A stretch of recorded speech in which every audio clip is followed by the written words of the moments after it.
Pinatutunayan lang po na yung pangungusap at conviction ng Panginoong Diyos, pinapahalagaan natin. Pinapakinggan natin, hindi natin pinabaliwala. Akala natin simpleng pagod, akala natin simpleng nagkataon lang, pero ito yung way. Sabi, ang daming kapamaraanan ng Panginoong Diyos para muli, anak, balik ka na sa dati. Anak, balik ka na sa dati mong ginagawa. Hindi man tao ang nakakamiss sa atin, kundi higit sa lahat, namimiss tayo ng Panginoong Diyos sa bawat araw na kasanayan natin gawin para sa Kanya, hindi para sa tao. Kaya patuloy lang po, buksan natin ang ating spiritual, buksan natin ang ating mga pahinga, ating pandinig, para lubos natin maranasan ang pangungusap o tinig ng Panginoong Diyos. At sa gabi nito, may kaugnayan nito sa ating pag-aaralan. Tulad nga po, yung mga nararanasan natin sa bawat araw, ito po ay biyaya ng Panginoong Diyos sa kaloob niya. Kung wala ang biyaya ng Panginoong Diyos, saan po kaya tayo? Kung wala ang kagandang loob ng Panginoong Diyos, paano natin masasabing mabuti ang Diyos? Paano natin masasabing tapat ang Diyos sa buhay natin kung wala ang kagandang loob niya sa atin? Kaya nga po, sa gabi nito, pag-aralan po natin, walking in the grace of God. Sa Ephesians chapter 5, verse 15 and 16, sabi po dito, look carefully on how you walk, not as unwise, but as wise. Verse 16, making the best use of the time, because the days are evil. Kaya mag-iingat kayo kung paano kayo mamumuhay. Mamuhay kayong tulad ng mga matatalino at tulad ng mga mamang. Gamitin ninyo ng lubusan para sa mabuti ang bawat pagkakataon sapagkat puno ng kasamaan ang kasalukuyang panahon. Pagpalain po ng Panginoong Diyos sa kanyang mga salita. Na napag-aralan natin that grace, last Thursday, about the means of grace. So we have learned that grace is the unmerited favor, unmerited love, at tulong na nagmumula sa Panginoong Diyos. Yan po yung grace na tinatawag. It is a free gift from God. Libre po ito na ibinibigay sa bawat isa sa atin ng Panginoong Diyos. Regalo na we don't earn it. Hindi natin pinaghirapan. We don't deserve it. Hindi tayo karapat-dapat. At hindi, sabi nga, could never get on our own. Hindi natin ito makukuha lang ng basta-basta sa sariling lakas natin. Kundi sabi nga, it is a gift from God. Unmerited love, unmerited favor, unmerited help that comes from the Lord. Kung wala ang grasya ng Panginoong Diyos, no sin can be saved. Man cannot save it by himself. Hindi tayo maliligtas kung wala ang biyaya ng Panginoong Diyos. Sapagkat sa biyaya ng Diyos, kaya naranasan natin ang kaligtasan. And that is why, sabi nga grace is often abused. Na isa sa buhay ng walang pag-iingat. Yun po yung pinag-aralan natin ng nakaraang Thursday. Kung bakit yung grasya ng Panginoon is malimit na naaabuso. Kasi mayaman naman ang grasya ng Lord.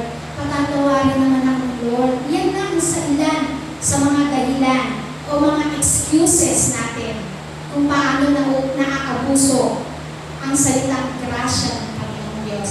That is why, narito po ang Ephesians chapter 5, verse 15 and 16 para ipaalala po sa bawat isa sa atin na mamuhay tayo ng merong layunin.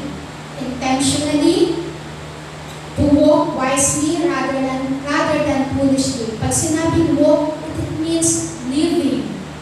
Sa paglakad natin, sa pamumuhay natin, kailangan daw po maging wise tayo rather than foolish o maging mangha. Kaya nga po, walking in the grace of God means living daily, araw-araw, hindi lang isang beses, hindi lang minsan, kundi sabi, living or walking in the grace of God is living daily life.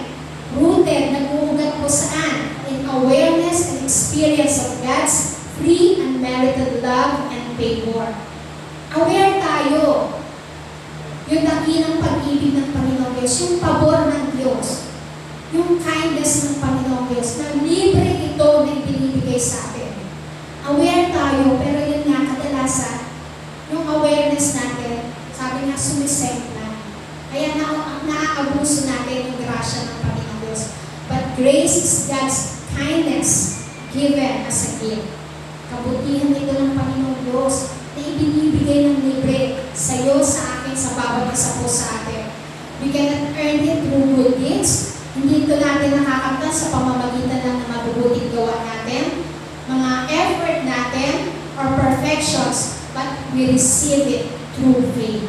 Dahil meron tayong pananampalataya. At yung pananampalataya niya, nagdadala sa atin. Hindi lang sa mga baguhan, kundi mas lalo na tayo na higit na ginagamit ng Panginoon Diyos. Yung pananampalataya niya, magpapatuloy at patuloy na magiging malalim. Hindi hungkag na pananampalataya. Grace, sabi nga, it is the truth that God values, protects, and sustain you regardless of your mistake. Ito yung katotohanan na kung saan pinahalagan po ng Panginoong Diyos, iniingatan ng Panginoong Diyos at pinapanatili nito.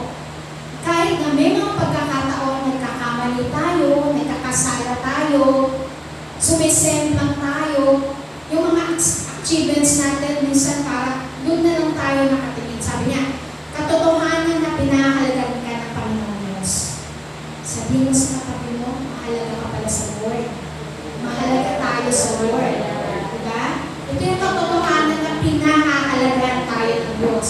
Iniingatan tayo ng Diyos. Pinapanatili tayo ng Panginoong Diyos. Ano man ating pagkakamali, kabiguan o mga nagawa. Kasi mahalaga tayo sa paningin ng Diyos. And that is grace. Yun ay biyaya ng Panginoong Diyos. Diba? Ang sarap na tamasahin natin, ma-experience natin kung gaano kalawak ang grasya, ang kagandahan ng loob na binibigay sa atin. Saan pa ba tayo? Pipili pa ba tayo ng iba? Wala na tayo bang pipili ng iba? Sabi niya, ang manatili sa grasya ng Panginoong Diyos. And to walk in the grace of God is to live in a ways that reflects His truth. Upang makalakad tayo, upang makapamuhay tayo sa grasya na binibigay sa atin ng Panginoong Diyos, sa araw-araw, kailangan mag-reflect sa atin yung katotohanan. Ano po yung katotohanan? Number one is, live from acceptance, not from performance. Hindi po ba itong living from acceptance and not performance? Ibinigay po ng Panginoong Diyos ang kanyang walang kondisyon na pagtanggap sa bawat mananampalataya kay Kristo. Ibinigay niya yung unconditional love niya. Sa kanino? Sa atin, na mga mananampalataya, sa pamamagitan ng pananampalataya bilang tanda ng kanyang saganang biyaya. Diba, ang sarap pakinggan nyo? Unconditional.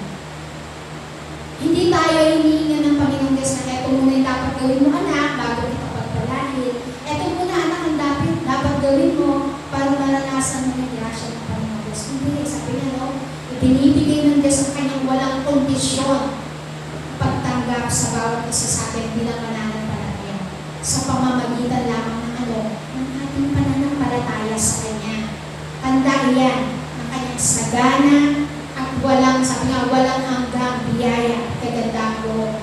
God's acceptance of you is a result of what He accomplished through Christ's death and resurrection. It is not based on what we accomplish. Yung pagtanggap po natin sa Diyos, ito po ay bunga ng mga ginawa ng Panginoong Jesus doon sa krus ng Kalbaryo. Kung paano siya namatay, pangatlong araw, nabuhay na muli, at sa muling pagkabuhay, sabi nga, hindi ito nakabatay sa mga bagay na nagawa natin. Ano yung nagawa natin? Lord, naglingkod naman ako sa iyo eh. Lord, naging masipag naman ako sa Bible study. Lord, nag-commit naman ako. Lord, naging mabuti naman ako sa kapwa ko. Hindi po. Kundi yung mga ginagawa natin is the result of our salvation. Resulta naman yun. Dahil naligtas tayo. Pero yung sinasabi itong live from acceptance, not performance. Sabi na nakabase ito hindi sa mga performance natin kung bakit naranasan natin yung biyaya ng Diyos. Pag-aralan natin yung dalawang salita at ipakita kung paano binabago ng biyaya ang ganitong paraan ng pamumuhay. Sabi doon, living from acceptance, not performance. Pag sinabing o performance mindset, ito yung pamumuhay na nakabase sa ginagawa natin. Gagawa tayo ng mabuti kasi gusto natin maaprubahan tayo ng Lord. Katulad sa trabaho, nagsisipag ako maiging. Papasok ako ng maaga para makita ni boss na masipag ako.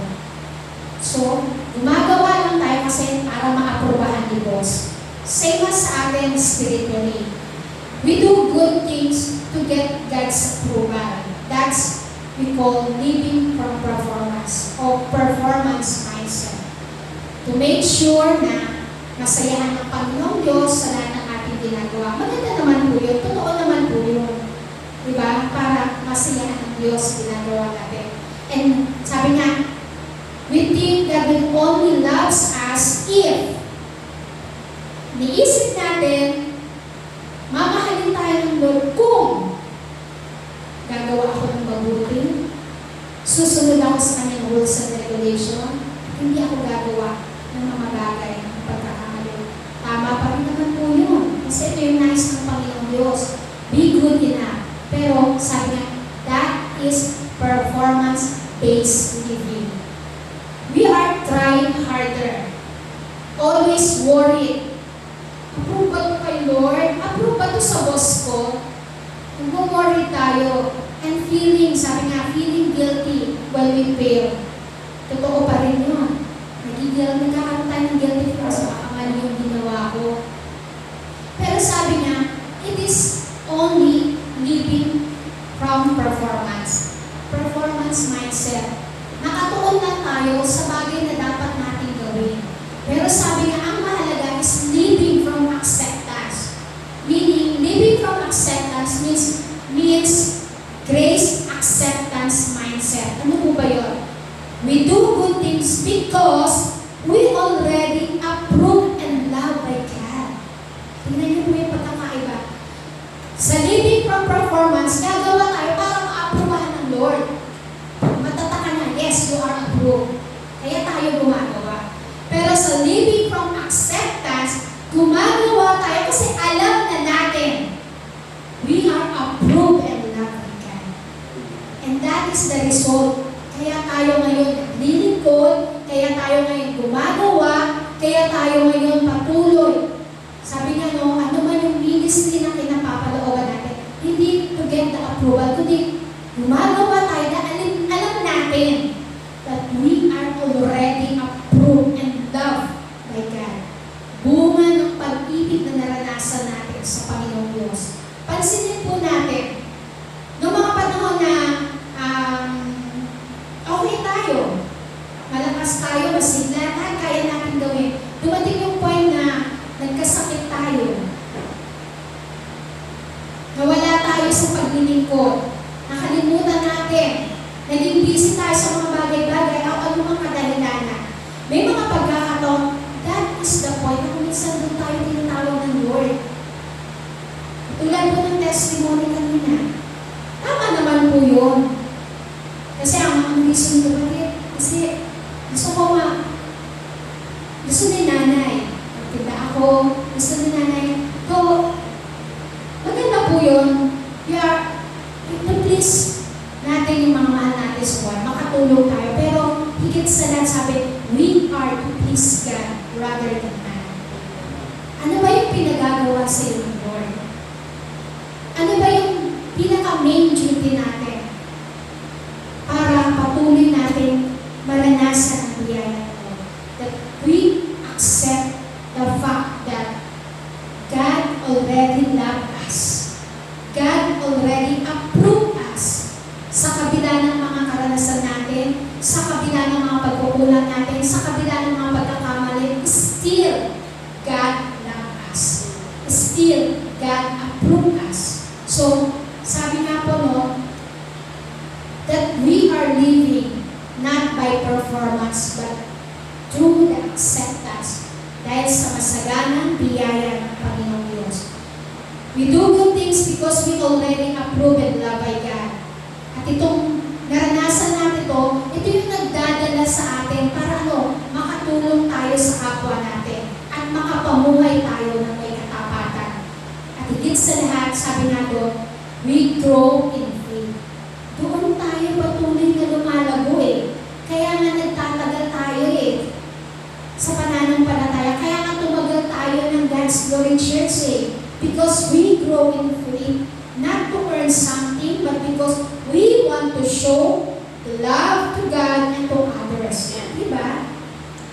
Yung naranasan nating pagpapagaling, yung naranasan nating pag-ibig ng Diyos, ipinapakita natin ito sa kapwa natin, ipinadadama natin sa kapwa natin. That's why we are living from acceptance, not living by performance. Hindi tayo gumagawa para lang ma-aprobahan tayo ng Lord. Kasi approve na tayo eh. Tinanggap na natin ang kaligtasan ng Lord eh. Eto na nga tayo eh, nakakapaglingkod na tayo. Malaya na tayo nakakapaglingkod sa ubasan ng Panginoon Diyos. Malaya na tayo nagagamit ng Panginoon Diyos for the glory of His name. Kaya ano po yung dapat natin gawin? Makapagpatuloy. Hindi sa anumang mga bagay na nagiging handa, kundi sabi niya, that's the way that God tests us. Kung may mga pagsubok tayong dinaraanan, problema ngayon, that's the way that God is going to testing us. Para ano po, maging matatag at matibay tayo. Kahit ba sabihin, manggagawa naman ako ng Lord. May mga pagkakataon, yung mga manggagawa pa ng Panginoon Diyos, yun yung ano po, napapabagsak ng kaaway. Yung pa yung patuloy at pilit na hinihila ng kaaway. Kasi bakit? Nakay Lord na tayo eh. Diba? Nakay Lord na kaya nahihirapan ng kaaway eh. Kaya gumagawa siya ng paraan, gumagawa siya ng butas para ano? Hilahin tayo ulit pababa. Ano ginagawa niya? Sige na, mag-busy ka dyan. Sige na, mag-busy ka dyan. Not knowing na tayo pala, nagiging performance-based na. Nagawa ako para ano, makita ni pastor, ay, pupunta ako doon para nakikita nila na ako ako. That is performance-based. Not living from acceptance. Katulad po, may isang ilustrasyon. Isang bata, yung gusto niya makakuha ng 100 sa exam. Gusto niya makakuha. Ano kung bumagsak? Sabi niya gano'n. Gusto ko talaga makaral siya. Tapos mag-aral, linis ng bahay. Kung ano inutos ng nanay niya, sige, gawa siya. Ayaw niya na may masabi yung mami niya. Sabi niya, gusto niya maging perfect sa harapan ng kanyang magulang sa mama. Never make a mistake to get her mom's attention and love. And that's a performance basis o performance mindset. Pero sabi nga, if the kids know, kung alam ng batang ito that his mom loves him so much, no matter what. Ibig sabihin, kung alam lang ng batang ito na mahal siya ng nanay niya, ano man ang mangyari, bumagsak man siya sa exam, o maging 100 man siya sa exam, magkalat man siya sa loob ng bahay, o ano man ang gawin niya, still, mahal na mahal siya ng mami niya. Kung alam lang ng bata ito, sabi nga no, what if we fail or make a fail at in a test, bumagsak man siya o magkaroon ng highest grade, still, tatanggapin pa rin siya ng mami niya. And that is acceptance. And that is living from acceptance. Hindi na natin kailangan pa, sister, ibig sabihin hindi na ako kailangan pa maglingkod sa Lord kasi approve naman pala kay Lord. Hindi po sa ganun. Kasi sabi niya, no, as we already know that we are accepted by God, as we already know na tayo ay naligtas dahil sa biyaya ng Panginoong Diyos, sabi niya, magre-result na ito eh. Hindi po pwedeng tatambay na lang tayo at uupo dyan. Dahil alam natin ligtas natin, hindi. Magpo-burst yan. Sa puso't damdamin natin, kailangan kong bumawa para sa Panginoon Diyos para mabigyan ko siya ng papuri para man pasasalamat. Way yun. To glorify our God in heaven. Hindi to glory to me, glory kung kanino man, kundi glory to God in lahat ng ating gagawin. That's why, sabi niya mo, live from acceptance, not performance. We don't have to prove our worth to be worthy to God's care. We are loved and cherished simply because we are God's creation. we accept Christ in our life. Yun lang. Simple. Kapag naranasan natin yung totoong grasya, biyaya, kagandang ng Panginoong Diyos, bubukal yes. Bubukal at bubukal. Kahit anong pigil mo, gagawa at gagawa ka para sa Panginoong Diyos. Kasi bakit? Naranasan natin yung biyaya ng Panginoong Diyos. Pero kapag ikaw, mga nananampalataya ka, hindi mo lubos na naranasan ang biyaya ng Diyos, hindi ka makagagawa sa kanyang kahalagan. Titignan mo, wala na meron namang ibang gagawa eh. Nandiyan naman si sister, nandiyan naman si brother. Kasi bakit? Hindi mo lubos naranasan ang biyaya ng Diyos. Kaya nga no, living from acceptance, not performance. Pangalawa po, sabi dito, walk in gratitude. Lumakad tayo o mamuhay tayo ng punong-puno ng gratitude in heart, pasasalamat. Walking in God's grace means living with a heart of thankfulness. Recognize that every good things you have, every blessings, every strength, every abilities, every chance to grow, every forgiveness, all comes from God's free grace. Lahat yan. Ano man ang meron tayo ngayon, lahat yan, nagmumula sa libreng biyaya ng Diyos na tinatag natin. This lead to a heart of thanksgiving for all that you have done, not because you earned them. Hindi dahil ginawa natin, hindi dahil nagpakahirap tayo, kundi dahil biyaya pa rin yan ang Panginoong Diyos. Kasi grace is what He gives. Grace is what God gives you. And gratitude is what we give back to the Lord. Sabi nga, nagmumula ito sa puso at bubukal ito sa pamamagitan ng ating nagawa. Kaya nga no, yung pagpapasalamat talagang hindi na maaalis sa buhay, sa isang buhay ng isang mananampalataya. Yung pagtetestimony lamang po natin, sabi nga yun, we are walking in gratitude. Bakit? Ina-announce mo, ididideklara mo kung gaano kabuti, kung gaano katapat at kabiyaya ang Panginoong Diyos sa buhay ng bawat isa sa atin. Especially sa mga taong tumatayo dito para ipatotoo yung goodness and faithfulness ng Panginoong Diyos. Hindi tayo tatayo na para, salamat po sa Panginoong Diyos, hindi po ganun, hindi. Kasi naranasan natin kung gaano siya gumagawa sa buhay natin. Na-experience natin yung amazing grace ng Panginoong Diyos. Kaya sabi niya, hindi mapigilan yung labi natin na magpuri, magpasalamat sa Kanya. Sabi niya, yung grace na binigay sa atin ng Panginoong Diyos, gratitude naman yung ibabalik natin sa Kanya. Comes within our heart and reflects it through our action. Gratitude is the fruit of our walking in grace. When we live with a heart of gratitude, ano yung mangyayari? You stop worrying about proving your worth to God and to others. Kapag naranasan po natin yung puno ng pagpapasalamat yung puso natin, sabi nga no, we are living a heart of gratitude, na-stop na. Hindi na tayo nag-worry pa ng mga bagay-bagay sa paligid natin, sa mga nararanasan natin. Hindi na natin kailangan pang i-prove sa Panginoong Diyos that we are worthy.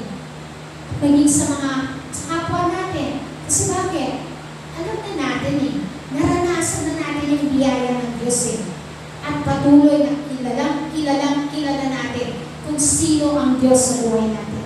Sa Bible study nga po kanina, sabi ko, kilala niyo na po ba ang Diyos sa buhay niyo? Isip sila. Ano po? Dahil kung kilala mo, alam mo kung sino yung Diyos na sinasamba mo. At alam mo kung kanino ka magpapasalamat. May mga pagkakataong ganun, di ba? Totoo naman eh, sa tao ganun tayo magpasalamat eh. Salamat sa tulong mo. Pero sabi na lagi natin, sa Lord po tayo magpasalamat. Sa Diyos natin ibalik ang papurit para nasa. Glory to God po. Diba? Hindi natin inaangkin. Kundi lagi natin ibabalik sa Panginoong Diyos po lamang. Kaya nga, we stop worrying about proving your worth to God and to others.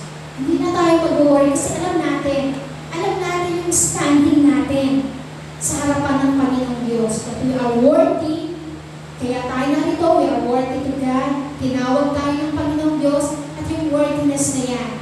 Sabi nga, ipakita naman natin through our actions and words of gratitude.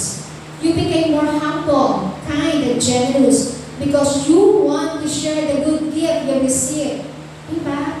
Dahil nandun yung punong-puno yung ating puso ng pagpapasalamat because of God's grace, nagiging mapagpakumbaba tayo. Nagiging matulungin tayo, nagiging generous tayo.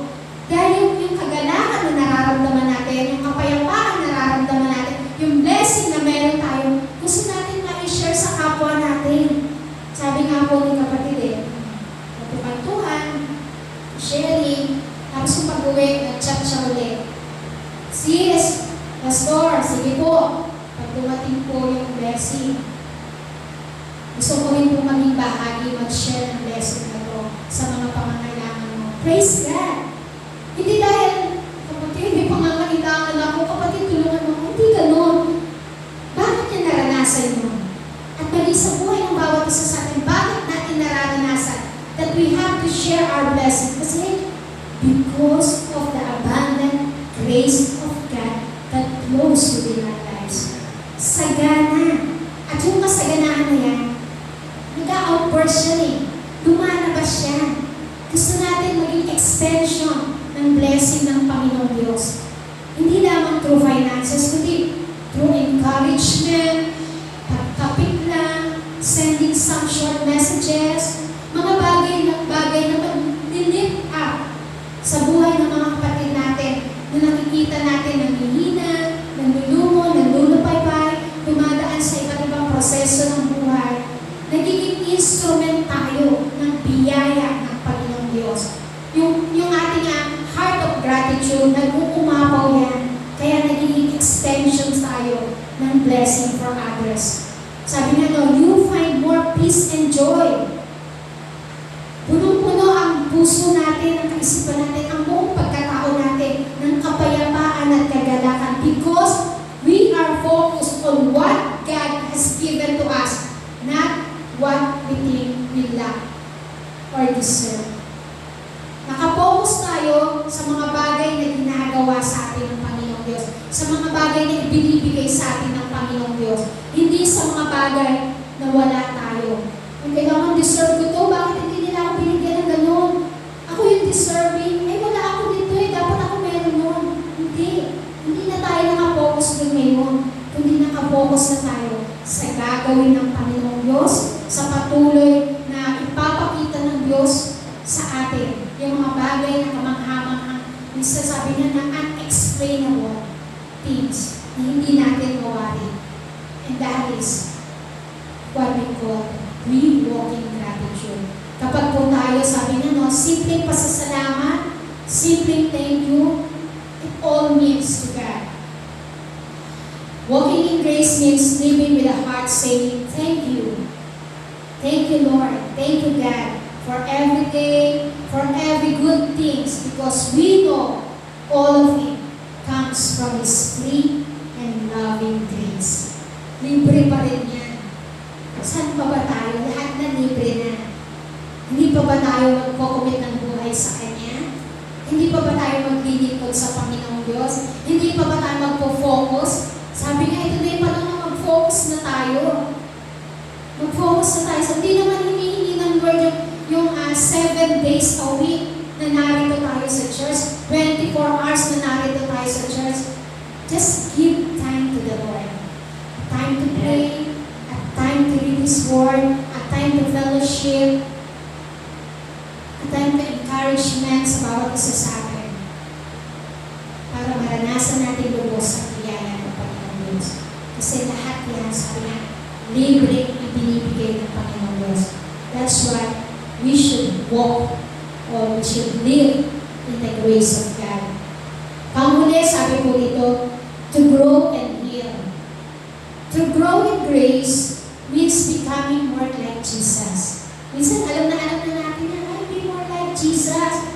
Ay, dapat maging katulad tayo ng Panginoong Diyos. Pero, tanong, nagagawa po ba natin ang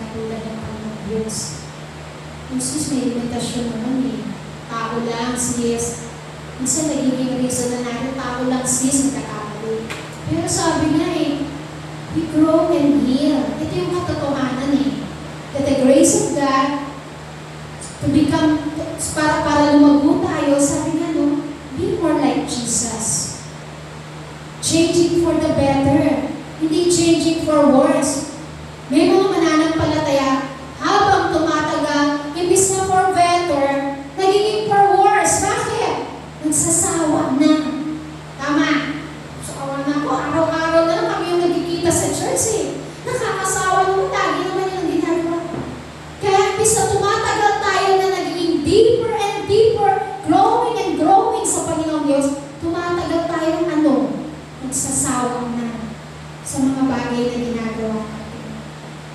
Sabi ng Lord, grow. Grow, anak. Mag-grow ka. Hindi ka lang tumatagal sa church, kundi tumatagal ka ng meron. Sabi ng diba? Hindi tayo tatagal sa loob ng iglesia nung wala lang. Okay na ako, worker naman na ako, okay na ako. Hindi sapat yung worker lang tayo. Kundi, kaya nga tayo tinawag na worker magkagawa. Hindi lang tayo yung araw ng Webes, hindi lang tayo yung araw ng Linggo, kundi araw-araw may ginagawa tayo, may bahagi po tayo. Kaya nga to grow in grace means becoming more like Jesus, changing for the better, developing good character. Kapatid, kumusta yung character mo natin? Maganda. Dapat changing for better yung character natin. Hindi changing for worse. Growing in faith, in kindness, in patience, in wisdom, and healthy habits. Kung paano tayo nagpapahalaga sa physical na katawan natin para maging malusog, malakas at hindi sakit, same as sa ating mga kaluluwa. Huwag natin isipin, manggagawa na ako, alam mo yan. Minsan tayo pa nga mga manggagawa ang nakakalimot, mas nakakalimot. Kaya kailangan tayo mas paalalahanan pa. Kasi bakit? Ang pride natin manggagawa na ako ng Lord, okay na ako. Minsan yun yung kailangan pa ng paligid sa atin yung pride, yung character natin. Healthy habits, patuloy natin palakasin, hindi lang ating physical na pangangatawan, kundi higit sa lahat yung kaluluwa. Because kapag healthy ang kaluluwa natin, kahit anong pangit yung nasa paligid natin, kahit araw-araw pa tayo, o 24 hours tayo magkakasama, kapag healthy yung kaluluwa natin, walang pangit sa harapan ng bawat isa. Laging maganda. Laging ang pag-uusapan natin kabutihan at katapatan ng Panginoong Diyos. Laging pag-uusapan at sentro ng pag-uusap natin kung paano gumagawa ang Diyos sa buhay natin. Kasi bakit? Healthy ang kaluluwa natin. Kaya nga, healthy habits. As we receive mercy and kindness from God, we share that the same patient, forgiveness, compassion with the people around us. Yun Kasi healthy nga, na-share din natin. Hindi lang within this church, kundi within the community. Sa mga kaibigan, kapitbahay, at kanino pa man sa mga natin sa buwan. Na-share natin kasi tinanggap natin ng buong buo, walang bayad, yung mercy, yung kindness, yung grasya ng Panginoong Diyos. That's why we share it to everyone. To heal in grace is being whole. Buong buo tayo para maranasan natin yung pagpapagaling. Free from hurt, malaya sa anumang mga sakit, shame, guilt, past pain, brokenness, or damage. Because healing from emotional wound, sabi nga, ano ba yung mga emotional wound? Ito yung hurtful relationship, loneliness, mga trauma na naranasan natin from the past, spiritual pain, this is a guilt over mistakes, feeling unworthy, or even broken habits that left you feeling stuck. Lahat ng yan, sabi nga, we need to heal.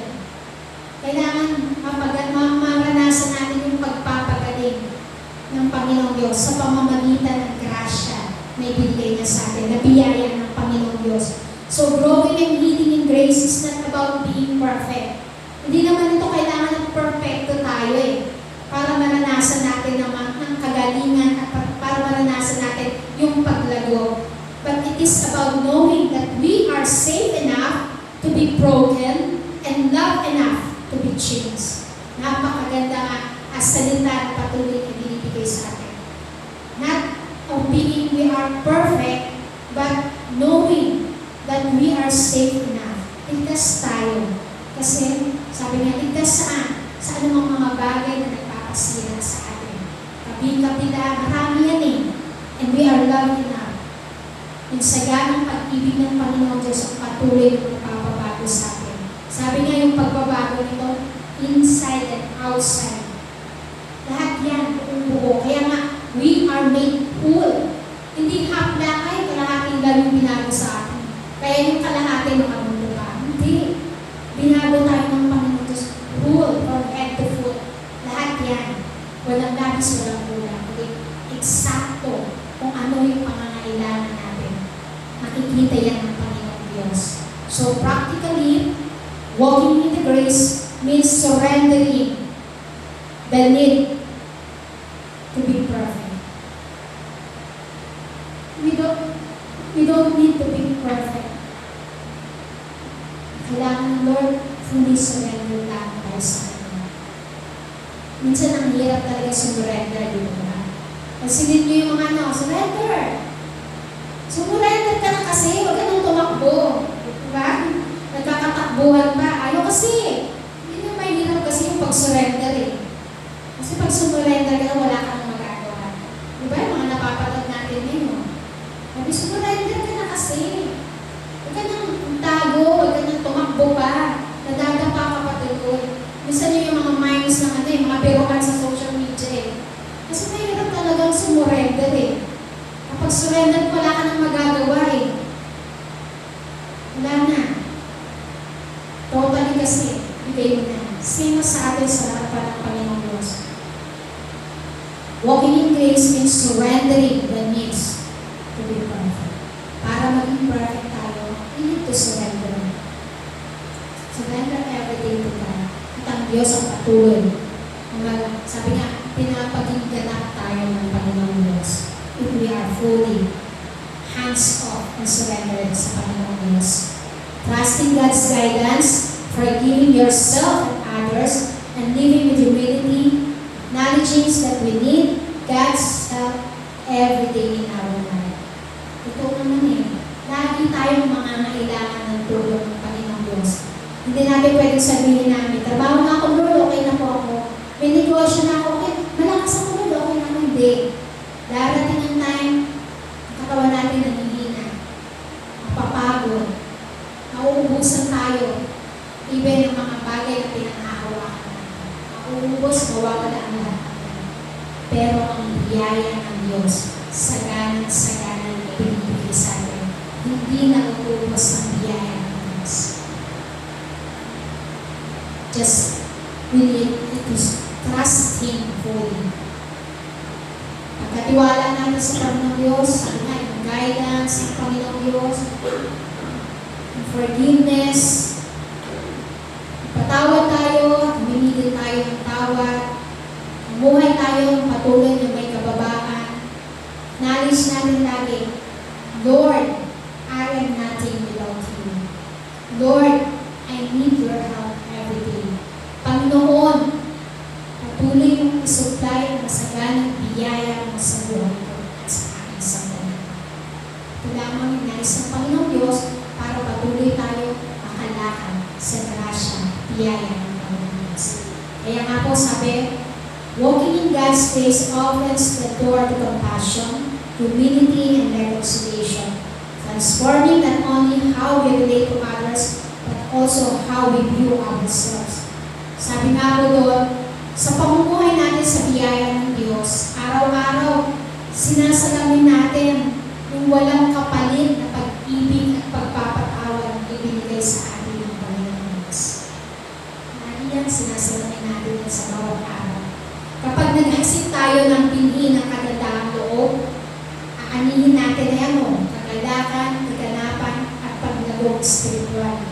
Walang sukat, walang, sabi nga, immeasurable yung ganda at kapangyarihan ng pamumuhay sa biyaya ng Diyos para sa atin at sa mga taong nakakasalimuhan natin sa araw-araw. Pwede natin ma-share yan. Na masagana ang biyaya ng Diyos. Tanggapin mo lang ang Panginoong Diyos. At tayo ngayon na naglilingkod na, sabi nga nung mga nakalipas natin, huwag natin mabusuhin yung biyaya ng Diyos. At patuloy tayong mamuhay, patuloy po tayong lumakad sa grasya na binibigay sa atin ng Diyos. Kasi kung wala ang grasya ng Lord, sabi nga, saan tayo lalamunin? Ano na kaya ang kalalagayan natin? Salamat dahil patuloy pa rin sinusustain ng Lord yung kanyang masagalang habag at biyaya sa ating mga buhay. Lalo na tayo mga naglilingkod sa Panginoon Diyos. Amen po ba? Sige po, sama-sama po tayong tumayo. Tayo po ay manalangin. Oh, we praise you, Lord. We glorify your name, O Lord God. Salamat, salamat, Panginoon Diyos. Salamat po. Purihin ka, O Diyos. Tuwalagin ang iyong dakilang pangalan. Aming Diyos, ang makapangyarihan sa lahat. Salamat po, O Diyos, sa hindi masukat na biyayang ipinagkaloob mo po sa amin sa pamamagitan ng iyong anak na si Yesu Cristo. Tulungan mo po kami, Panginoon. Tulungan mo po kami lumakad ng pareho sa biyaya na kaloob mo sa bawat isa, kaloob mo sa sino mang nananampalataya sa iyo. Kinikilala namin, bawat isa sa amin, kami po ay may kanya-kanyang paglalakbay. May kanya-kanyang mithiin, may kanya-kanyang layunin, O Lord God. Turuan mo po kaming magmahal ng walang paghahatos. Turuan mo po kaming magpatawad, gaya ng pagpapatawad mo sa amin. Turuan mo po kaming magbigay ng magandang loob, ng malaya at sagana para sa aming kapwa, kung paano namin ito nararanasan, Lord God. Nawa, O Diyos, maging refleksyon ng inyong pag-ibig at habag, awa, ang aming buhay para sa iba. Gamitin mo po kami as your instrument, as your vessels, Lord God, kung paano namin, O Diyos, nararanasan, masaganang biyaya at habag mo sa amin, Lord. Mag-reflect ito sa buhay namin. Maibahagi din po namin ito sa kapwa namin. Even sa bawat isa sa amin, sa mga kapatid namin, O Diyos, na nakakaranas ng panghihina, paglulumo, paglulupaypay. Nakakaranas, Panginoong Diyos, na para bang mag-give up na sa pananampalataya. Dumadaan sa iba't ibang mga pagsubok, suliranin, sakit, karamdaman. Panginoong Diyos, kami na nakakaranas ng lakas mula sa iyo. Tulungan mo po kami, Lord, na maging bahagi kami sa kanilang buhay. Nararanas namin biyaya ng Lord. Panginoong Diyos, patuloy mag-overflow, Lord God, upang ma-share namin ito sa kapwa namin. As we continue to learn, Lord God, that your grace is sufficient to us, Lord God, kung paano namin ito umaisa sa pamuhay, kung paano namin ito malalakaran, Lord. Tulungan mo po kami, Lord. Hindi sa ganang lakas, hindi sa ganang karunungan namin, kundi sa lakas at biyaya mo, karunungan na nagmumula sa iyo, Lord God. At kung kayanan kami naririto ngayon, dahil sa habag at biyaya. Kaya naman, O Diyos, maraming salamat po, Lord God. Panginoon, magrema lahat ng mga salita na hasik sa gabi ito sa aming mga puso. Huwag itong mawalan ng kapuluhan, kundi Lord, patuloy na itimo ito, Lord God, hanggang sa kaibuturan ng aming puso, Lord God, upang sa mga panahon, Lord God, na kami man, O Diyos, ay makaranas ng panghihina, panlulumo o panlulupaypay, meron kaming salita mo. Biyaya mo, O Diyos, pagbuhugutan namin, sapagkat alam namin, O Lord God, yung mga pangako mo, Panginoon Diyos, nariyan ka lagi kasama namin. Panginoon, selyuhan mo ang lahat ng aming napag-aralan sa Panginoon. Huwag itong maagaw ng kaaway sa amin, kundi manatili itong bago at sariwa, Panginoon Diyos, upang ma-share din namin